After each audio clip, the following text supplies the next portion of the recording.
बिस्मिल्लाहिर्रहमानिर्रहीम। अस्सलामुअलैकुम मुअज़्ज़ज़ कायरीन कराम। जिन्नात की तख्लीक कब हुई?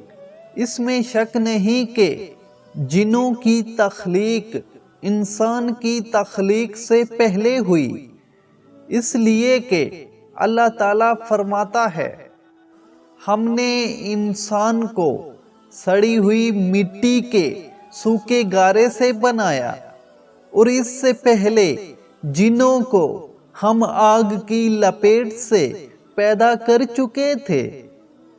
इस आयत में सराहत है कि जिन इंसान से पहले पैदा किए गए हैं। बाइज़ लोगों का ख्याल है कि उनकी पैदाइश इंसान से 2000 बरस पहले हुई, लेकिन कुरान और हदीस में इसकी कोई दलील नहीं मिलती। जिन्नात जमीन के बाशिंदे थे और फरिश्ते आसमान के। फरिश्तों ने ही आसमान को आबाद किया।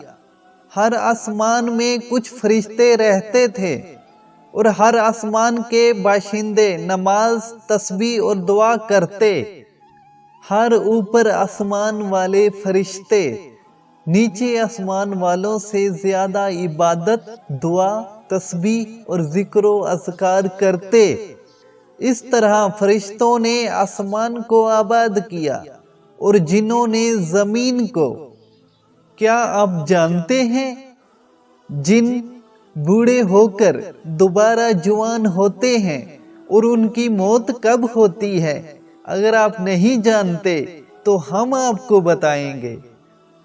अल्लाह ताला ने जिन्नों के बाप सोमिया को पैदा किया।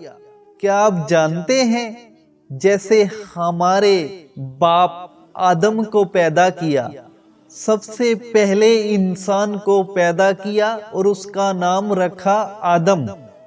तो गौर से सुनिए, सबसे पहले जिस जिन को पैदा किया गया था, जिनों के बाप को, उसका नाम सोमिया रखा गया था। अल्लाह ताला ने जिनों के बाप सोमिया को पैदा किया और उससे कहा, तुम क्या चाहते हो? उसने कहा, मैं चाहता हूं कि हम लोगों को देखें, लेकिन लोग हमें ना देख सकें। हमें जमीन में दफन किया जाए, हम लोगों में बूढ़ा दोबारा जवान हो जाए। चनाचे उसकी ये ख्वाहिश पूरी कर दी गई।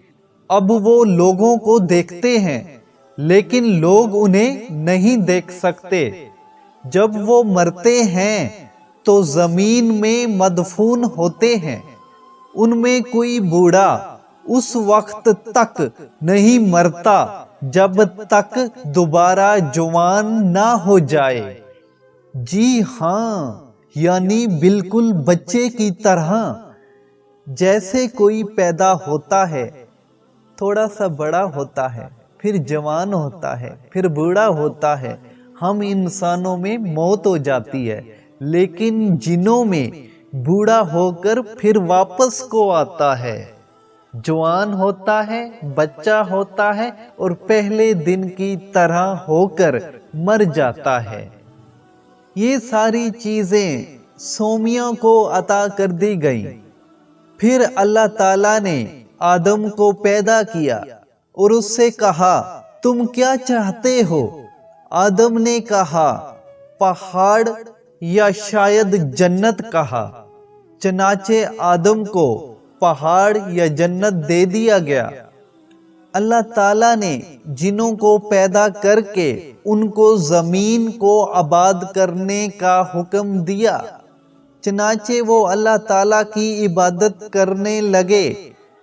एक अरसा दराज के बाद उन्होंने अल्लाह की नाफरमानी की और कश्त व खून रेजी शुरू कर दी। उनमें एक बादशाह था जिसको यूसुफ कहा जाता था। उन्होंने उसको कत्ल कर दिया। चनाचे अल्लाह ताला ने आसमान दुनिया से फरिश्तों की एक फौज भेजी उस फौज को जिन कहा जाता था, उन्हीं में इब्लीस भी था जो 4000 फौज का कमांडर था। मुअज़्ज़ज़ कायरीन कराम, आपने अक्सर सुना होगा लोगों से कि इब्लीस सबसे पहले फरिश्तों का सरदार था। वो सब फरिश्तों का सरदार नहीं था, ये गलत फहमी है। अल्लाह ताला ने जिन्नों के साथ जंग करने के लिए जिस लश्कर को आसमान से जमीन की तरफ भेजा था, उस लश्कर का सरदार, उस लश्कर का कमांडर बनाकर इब्लीस को भेजा था। इस वजह से वो सरदार कहलाता है। सिर्फ जंग के लिए भेजे जाने वाले लश्कर का सरदार कमांडर बनाकर भेजा था, इसलिए कहते हैं उसको सरदार। इब्लीस उस 4000 फौज को लेकर जमीन पर उतरा और जिन्नों की औलादों को तबाह कर दिया और उनको जमीन से जलावतन करके समंदर के जजीरों में मुंतकिल कर दिया।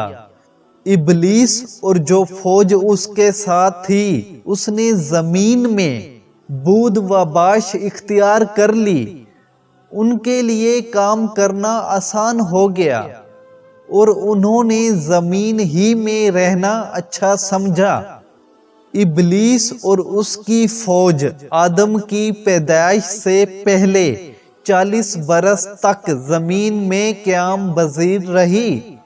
मुअज़्ज़ज़ कायरीन कराम, ये आपने जाना जिन्नात के बारे में कुछ मालूमात। इसके बाद जो वीडियो मैं बनाऊंगा उसमें मैं बताऊंगा जिन्नों के नाम और जिन्नात कितनी किस्मों के होते हैं। तो अगली वीडियो देखने के लिए ज़रूरी है कि आप इस वीडियो को लाइक कर दें। चैनल को सब्सक्राइब नहीं किया तो ज़रूर सब्सक्राइब कर लें और घंटी के निशान पर भी दबा दें ताकि आने वाली न्यू वीडियो बर वक्त आप तक पहुंच सके। तो मिलते हैं अगली वीडियो में, तब तक के लिए मुझे दें इजाज़त। अल्लाह हाफिज़।